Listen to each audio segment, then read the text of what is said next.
In today's video, I'm going to teach you how to insert pop-up forms in Dorik. If you've already designed a form and saved it to your library, we'll turn it into a polished pop-up that appears exactly when you want it to. I'll walk you through signing in, placing the form, enabling pop-up behavior, and choosing an on-load trigger so it's ready to capture leads the moment a visitor lands on your page.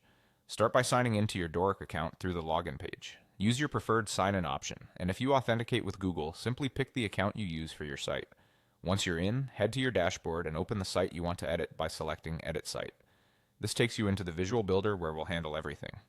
Inside the Builder, open the Components tab. Before proceeding, double-check that your form is already built and saved in your library, since we'll be reusing that component. Now switch to the Pop-Ups section within Components. Locate the form you want to use as a pop-up and drag it onto your workspace. This places the form inside a row on the canvas, which you can position and style as needed. Select the row that contains your form to open its Settings panel. Under the General tab, find the Pop-Up settings and toggle Enable Pop-Up.